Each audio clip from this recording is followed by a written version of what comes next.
आकाशवाणी केंद्र भोपाल से प्रस्तुत हैं प्रादेशिक समाचार। पहले मुख्य समाचार। इलाज की आधी अधूरी जानकारी लोगों को कर रही कोरोना से ज़्यादा भयभीत। नेशनल हेल्थ मिशन की प्रोएक्टिव कॉलिंग हेल्पलाइंस में संकट के समय मानसिक रूप से मजबूत रखने के लिए 62,000 लोगों की हुई काउंसलिंग। अब समाचार विस्तार से। कोरोना हो गया और अस्पताल में बेड नहीं मिला तो क्या करेंगे? रेमडेसिविर इंजेक्शन नहीं मिला तो कैसे बचेंगे? कोरोना का नया स्टेट कितना घातक है, यह भी सवाल है जो मध्य प्रदेश में नेशनल हेल्थ मिशन पर प्री एक्टिव कॉलिंग हेल्पलाइन में अधिकतर लोग पूछ रहे हैं। इस सवाल के आधार पर डॉक्टरों ने अनुमान लगाया कि इस बार लोग कोरोना वायरस से इतना नहीं घबरा रहे हैं जितना संक्रमित के इलाज में हो रही अव्यवस्थाओं से परेशान हैं। कोरोना से डरे नहीं बल्कि मजबूती के साथ सामना करें। इसी उद्देश्य के साथ नेशनल हेल्थ मिशन ने Bengaluru national institute of mental health and insurance के साथ मिलकर हेल्प लाइन शुरू की है। इसकी खास बात यह है कि डॉक्टर, मनोविज्ञानी और मनोचिकित्सकों वाली 40 लोगों की यह टीम खुद लोगों को फ़ोन कर हौसला बढ़ा रही है। अप्रैल 2020 से अब तक लगभग 62,000 लोगों की काउंसलिंग कर उन्हें मानसिक संबल दे चुकी है।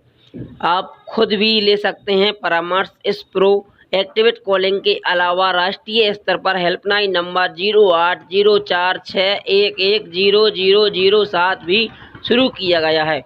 इस पर कोई भी फ़ोन लगाकर डॉक्टर मनोविज्ञान से परामर्श ले सकता है। इस हेल्पलाइन पर मानसिक व भावनात्मक परामर्श प्रदान किया जा रहा है। ऑक्सीजन सप्लाई रुकी तो नपेंगे डीएम एसपी।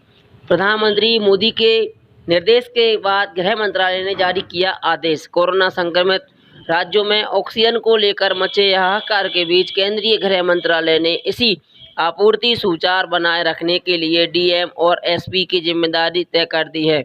ऑक्सीजन सप्लाई में बाधा आने की स्थिति में उनके खिलाफ आपदा प्रबंधन कानून के तहत कार्रवाई हो सकती है। ऑक्सीजन सप्लाई में बाधा उत्पन्न होने की स्थिति में अधिकारियों की जिम्मेदारी तय किए जाने के पीएम के स्पष्ट निर्देश के बाद गृह मंत्रालय ने नया आदेश जारी किया। शुक्रवार को पीएम फिर से 3 अलग-अलग उच्च स्तरीय बैठक कर कोरोना की समीक्षा करेंगे। इस दौरान पीएम बहुत ज़्यादा संक्रमित वाले राज्यों, मुख्यमंत्रियों और ऑक्सीजन प्रबंधकों के साथ पूरी स्थिति की जानकारी लेंगे। इसी को देखते हुए उन्होंने शुक्रवार को बंगाल में प्रस्तावित 4 रैलियां स्थगित कर दी। पिछले 3-4 दिनों में यह साफ होने लगा है कि देश में ऑक्सीजन की उपलब्धता से ज़्यादा परेशानी बढ़ी है, सप्लाई और कुछ स्तर पर हो रही अनियमितता है।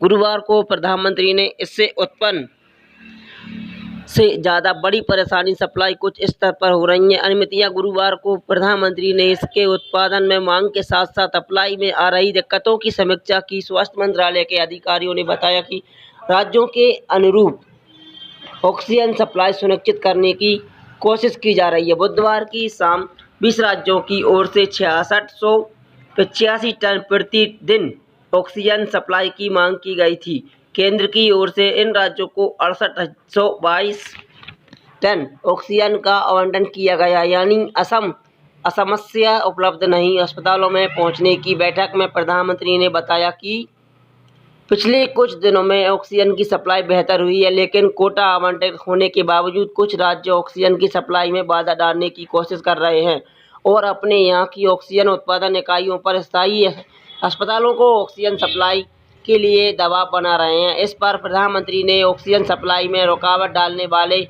अधिकारियों की जिम्मेदारी तय करने और उनके खिलाफ कार्रवाई सुनिश्चित करने को कहा है।